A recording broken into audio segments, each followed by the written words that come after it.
Good morning, students. How are you? I hope you all are well. So today we will start our next topic. Our next topic is the unification of Germany and Italy. Germany और Italy का unification पढ़ना हमको, मगर इस video में हम लोग पढ़ेंगे जर्मनी का यूनिफिकेशन कैसे होता है। तो पिछले टॉपिक में भी हम लोगों ने पढ़ा कि 1848 के अंदर में किस प्रकार जो जर्मनी के आपके मिडिल क्लास जो लिबरल नेशनलिस्ट थे उनके द्वारा एक कॉन्स्टिट्यूशन को ड्राफ्ट किया जाता है और फ्रैंकफर्ट में एक पार्लियामेंट बुलाई जाती है और वहाँ पर जो किंग होते हैं उसको रिजेक्ट कर देते हैं। मगर उसको तो वो जर्मन रीजन के इतिहास में आपका वो यूनिफिकेशन का पहला प्रयास था, वो पहला कोशिश था, मगर वो सफल नहीं हो पाता है। मगर आखिरकार ये जर्मन का यूनिफिकेशन जब आखिर कौन करता है, ये क्वेश्चन उठता है कि क्या जर्मन का आर्किटेक्ट जो है वो एक सेना करती है, आर्मी करती है। तो हम लोग को देखना होगा आखिर किनके द्वारा जर्मनी का यूनिफिकेशन किया जाता है। आप जान लीजिए कि नेपोलियन के टाइम में जो जर्मनी था वो 300 हिस्सों में बटा हुआ था, 300 पार्ट्स में बटा हुआ था।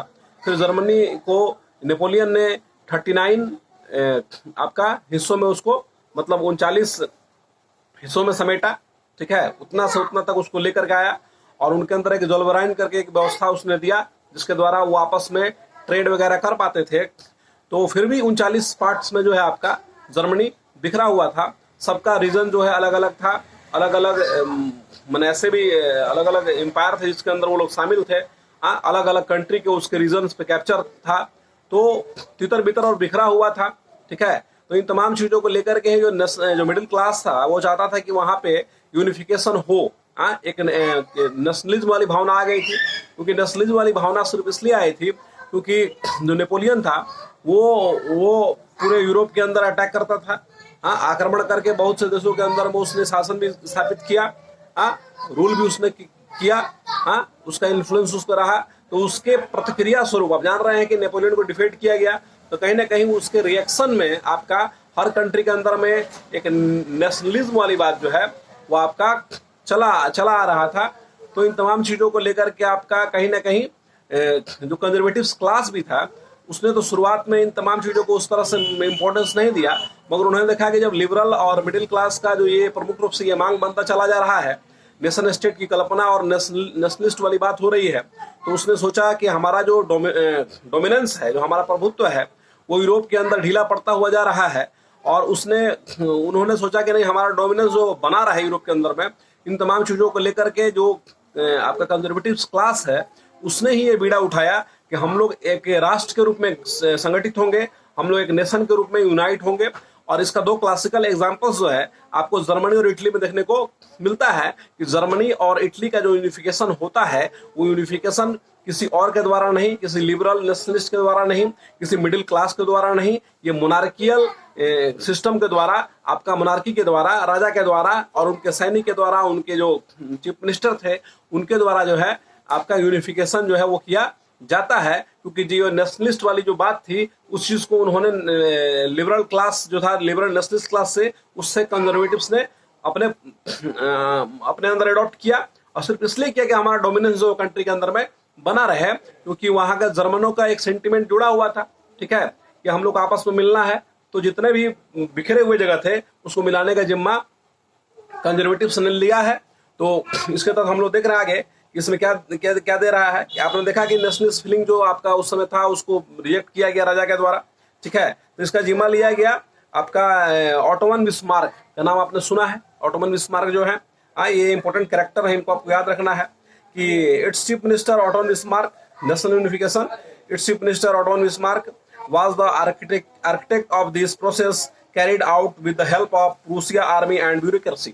जो ऑटोन बिस्मार्क थे वो चीफ मिनिस्टर थे वहां के, और उनके नेतृत्व में ही आपका, उनके लीडरशिप में ही आपका आर्मी के सहयोग से और ब्यूरोक्रेसी के सहयोग से, मतलब नौकरशाही के सहयोग से ये जो जर्मनी है उसका यूनिफिकेशन करने का प्रयास किया गया।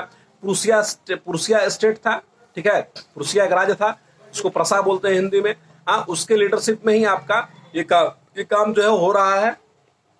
आप आगे देखो कि there was 3 wars over 7 years with Austria, Denmark and France. अब ये इतना आसान भी तो नहीं था यूनिफिकेशन करना, क्योंकि आपका जर्मन भाषी जो भी लोग भी थे, ये तमाम अलग अलग एम्पायर, कुछ कुछ ऐसे कंट्रीज थे जिसके अंदर में उनका रीजन होगा। तो जाहिर सी बात है कि उन सबको मुक्त करना होगा, उन सबको अपने अंदर लाना होगा, यूनाइट करना होगा। तो उसके लिए आपके वार्स भी होंगे, युद्ध भी होंगे। तो 7 सालों तक 3 लोगों से युद्ध करना पड़ा, जिसमें आपका इसमें दिखा रहा है कि ऑस्ट्रिया, डेनमार्क और फ्रांस के साथ युद्ध लड़ना पड़ा। Indeed in Prussian victory and completed the process of unification in January 1871। और ये 3 युद्ध जो है लड़े गए और तीनों युद्ध में ऑटो बिस्मार्क ने जो है वो जीत हासिल की। और लास्टली जनवरी 1871 के अंदर में जर्मनी का यूनिफिकेशन जो है वो आपका हो पाया। यूनिफिकेशन मतलब एकीकरण होता है, जो भी स्टेट के जो भी नेशन था उसका अलग अलग मतलब हिस्सों में बटा हुआ था, उन तमाम हिस्सों को एकजुट करके एक नेशन के रूप में एस्टेब्लिश करना ही यूनिफिकेशन है, एकीकरण है। ओके, सो आप देख रहे हो कि और फिर ये the Prussian king William first was proclaimed Germany emperor in a ceremony held at Versailles. अब वर्साई वर्साइलीज जो था उसको वहां पे आपका 1871 में आपका प्रोक्लेम्ड किया गया, घोषणा किया गया कि जो विलियम वन है वो आप वहां के आपके सम्राट हैं, वहां के राजा हैं, ठीक है, प्रूसियन किंग है।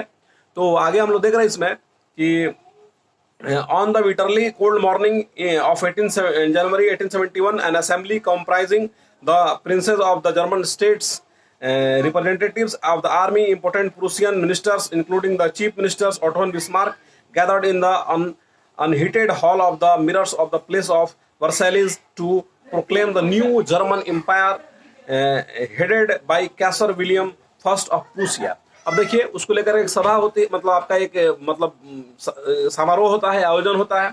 उसके थ्रू में आपका 1871 के अंदर में ठंडा का समय है, वर्साइलीज का जो आपका महल है वहां लोग पहुंचते हैं, वहां पे आपका हॉल ऑफ मिरर्स है वहां पहुंचते हैं और बहुत ठंड है वहां पे, अनहीटेड करके जगह है, मतलब बहुत ठंडा जगह है। और वहां पर आपके आर्मी के भी ऑफिसर्स पहुंचते हैं, ऑटो बिस्मार्क भी पहुंचते हैं, राजा भी पहुंचते हैं। और वहां पे आपका जो है इसका विधिवत लीगली जो है वो घोषणा किया जाता है कि जर्मन जो है उसका यूनिफिकेशन हो गया, जर्मन का एकीकरण हो गया, यूनिफिकेशन हो गया। वहां पे आपका Versailles to proclaim a new German empire headed by Kaiser William first of Prussia. और कैसर फर्स्ट आपका जो कैसर विलियम फर्स्ट है उनके लीडरशिप में ये हुआ है आपका, ऐसा मतलब कि करके प्रोक्लेम्ड किया गया, ठीक है। तो आप समझ गए कि जर्मनी का यूनिफिकेशन कैसे हुआ, ठीक है। तो जर्मनी का यूनिफिकेशन ये तो हुआ ही, साथ ही जर्मनी के यूनिफिकेशन के बाद कुछ स्टेप्स भी उठाए गए, ताकि एक नेशन के रूप में, एक राष्ट्र के रूप में जो है जर्मनी जो आगे की ओर इवॉल्व हो पाए, आगे की ओर विकसित हो पाए। उसको लेकर के आपका the nation building process in Germany had demonstrated the dominance of Prussian state power. Prussian state power Prussian के नेतृत्व में ही हुआ था। प्रूसिया भी एक स्टेट था, और भी ज्यादा स्टेट्स थे, मगर प्रूसिया जो था वो एक स्टेट था। उसके जो राजा थे, उसके मंत्री जो थे वो आपका चीफ मिनिस्टर जो थे वो ऑटो बिस्मार्क थे। और इन लोगों ने मिलकर के तमाम स्टेट्स को अपने साथ गोलबंद करके एक नेशन के रूप में जर्मनी को बनाने का काम किया था, ठीक है। आप ये समझ लो इसे। साथ ही साथ लिख रहा है कि the new state place a strong emphasis on modernising the currency लाया गया, आपका बैंकिंग के क्षेत्र में काम किया गया, लीगल एंड जुडिशियल सिस्टम जो जर्मनी में लाया गया, ठीक है। तो Prussian measured and practice often become a model of rest of the Germany. तो प्रूसिया जो है आपका एक मॉडल के रूप में सामने उभर करके आता है।